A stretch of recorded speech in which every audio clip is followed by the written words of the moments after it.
En plein cœur du champ de vision, Bruno Armirail qui remonte Sam Bennett. On aperçoit également l'équipe Ineos Grenadier qui elle s'intéresse évidemment à protéger son leader Carlos Rodriguez qui est pour l'instant dans le top 5 du classement général. Nous y sommes, les 5 derniers kilomètres, 5000 mètres et nous connaîtrons l'identité du vainqueur de cette 16e étape, 8e sprint massif de ce Tour de France 2024 et nous sommes désormais entrés dans les 5000 derniers mètres. Inutile de vous dire évidemment que pour les coureurs qui sont placés à l'arrière, la situation est plus que compliquée. La situation leur échappe, même complètement désormais. La victoire se joue parmi les coureurs placés dans le top 30 pour le moment. Il faut absolument conserver une position qui peut leur permettre d'y croire encore. 4 km 400 et parfois il n'y a pas la place pour tout le monde. Ça remonte sur la gauche de l'image. On aperçoit notamment le maillot de la Jayco Alula, le maillot de l'équipe Cofidis, celui de la DSM Firmenich. 4 km, la Jayco Alula qui travaille en tête de peloton, l'équipe de Dylan Groenewegen. Autre maillot rouge avec le casque jaune, celui de l'équipe UnoX Mobility, la formation d'Alexander Christophe. Les sprinters sont plus d'une dizaine à espérer conquérir la victoire. Le passage de ce pont est donc l'indication désormais 4 km de l'arrivée. Peloton qui continue d'accélérer, on se rapproche des 55 km/h désormais.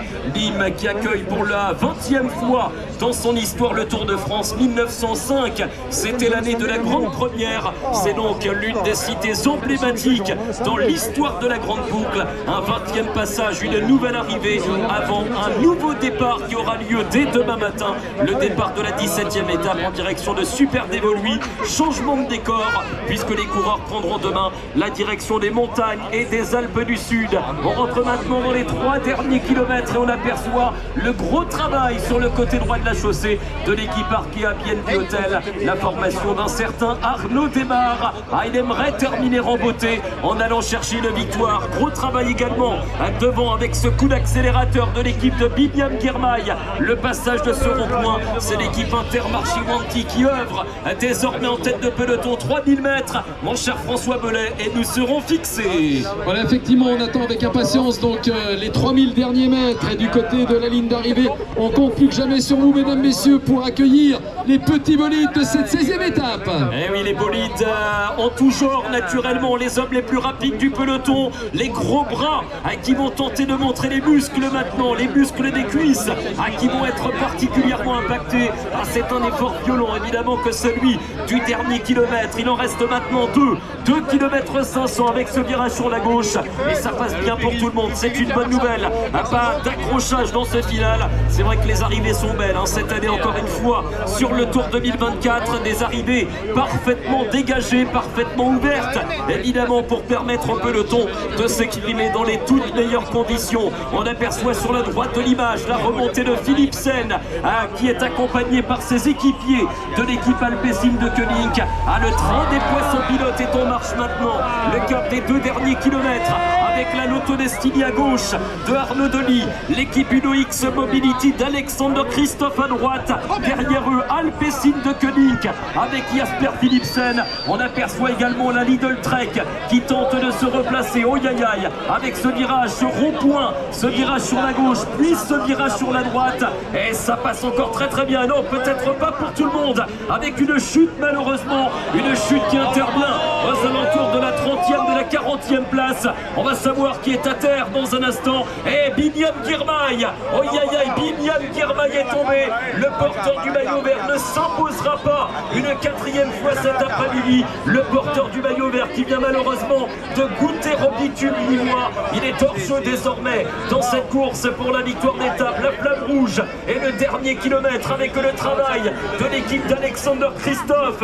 Christophe vainqueur ici il y a 10 ans, que l'histoire se révèle évidemment pour l'expérimenté sprinter norvégien. On entre maintenant dans les 800 derniers mètres, le tout dernier rond-point. Il vient d'être passé désormais par le peloton avec la remarquable accélération des équipiers d'Alexander Christophe.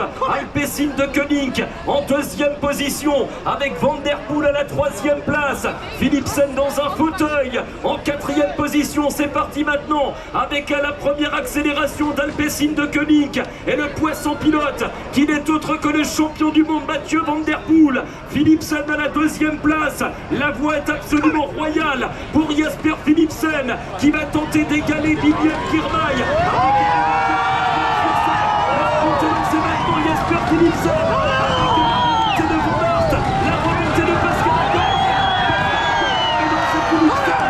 Jasper Philipsen qui remporte un troisième succès d'étape.